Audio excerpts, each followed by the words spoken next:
Brought to you by Agilus Diagnostics. Health test की बात आती है तो मैं भरोसा करता हूँ India largest diagnostics company Agilus Diagnostics. खुद को टेस्ट करते रहो।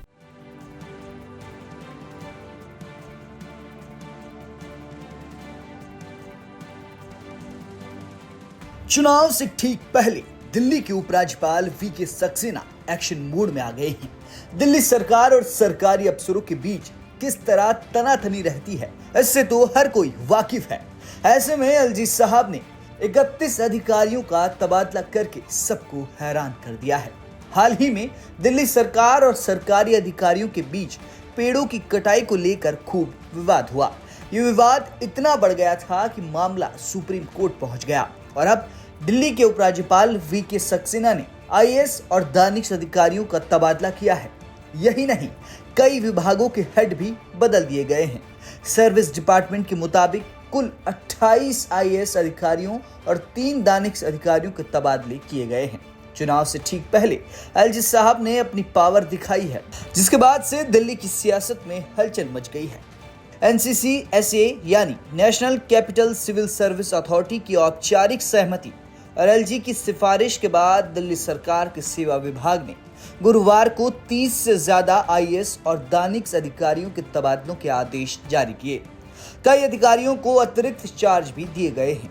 दानिश अधिकारी रजनीश कुमार सिंह को मुख्यमंत्री का एडिशनल सेक्रेटरी बनाया गया है। आपको बता दें कि वह पहले भी आतिशी के एडिशनल सेक्रेटरी थे। दिल्ली सर्विस डिपार्टमेंट की ओर से जिन अधिकारियों के तबादले किए गए हैं उनमें उच्च पदस्थ आईएएस अधिकारी भी शामिल है, जिनकी नई तैनाती दिल्ली प्रशासन में विभिन्न क्षेत्रों में की गई है। वहीं 8 आईएएस अधिकारियों का तबादला केंद्रीय गृह मंत्रालय द्वारा किया गया है। कुल मिलाकर 8 ऐसे अधिकारी हैं जो तबादला लेकर या तो दिल्ली आए हैं या फिर दिल्ली से किसी दूसरे प्रदेश में गए हैं।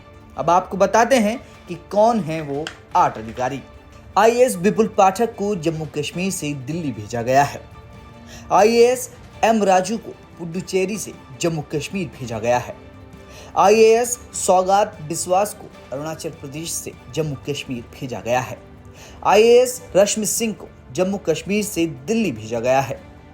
आईएएस यशा मुग्दल को जम्मू कश्मीर से पुडुचेरी भेजा गया है।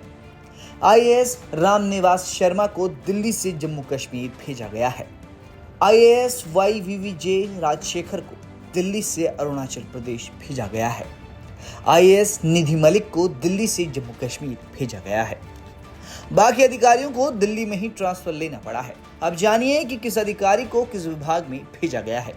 डीटीसी की एमडी शिल्पा शिंदे को दिल्ली जल बोर्ड का सीईओ बनाया गया है।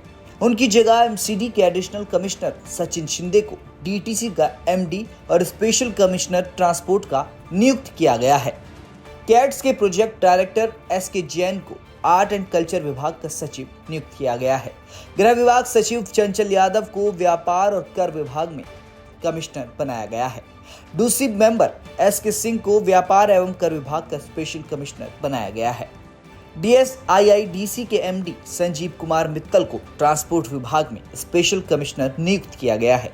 व्यापार और कर विभाग के स्पेशल कमिश्नर अजय कुमार बिस्ट को मुख्य सचिव का स्टाफ ऑफिसर बनाया गया है। उन्हें विजिलेंस विभाग के विशेष सचिव का अतिरिक्त प्रभार भी सौंपा गया है। डीडीए से आरती लाल शर्मा को प्लानिंग विभाग में स्पेशल सेक्रेटरी बनाया है। पावर डिपार्टमेंट के विशेष सचिव रवि धवन को डीएसआईआईडीसी का एमडी नियुक्त किया गया है।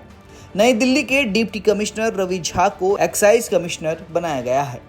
एसएस अली को शहरी विकास विभाग में स्पेशल सेक्रेटरी नियुक्त किया गया है।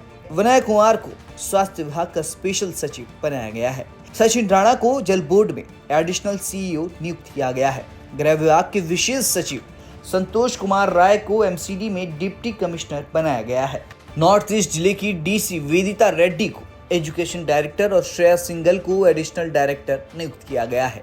दानिश अधिकारी और प्लानिंग विभाग के डिप्टी सेक्रेटरी अजय कुमार को नॉर्थ ईस्ट का डीसी बनाया गया है। विकास सहलावत को आईटी विभाग में विशेष सचिव बनाया गया है। रजनीश कुमार सिंह को सीएम का अतिरिक्त सचिव नियुक्त किया गया है। एलजी विनय सक्सेना के इस फैसले के बाद सरकारी विभागों में उठापटक शुरू हो गई है। तबादलों के बाद जल्द ही अधिकारी अपने विभागों की कमान संभालेंगे, लेकिन चुनाव से ठीक पहले एलजी साहब के इस फैसले ने दिल्ली की सियासत में एक दिलचस्प मोड़ ले आया है। ऐसा हम इसलिए कह रहे हैं कि दिल्ली विधानसभा चुनाव को 4 महीने से भी कम का वक्त बाकी रह गया है।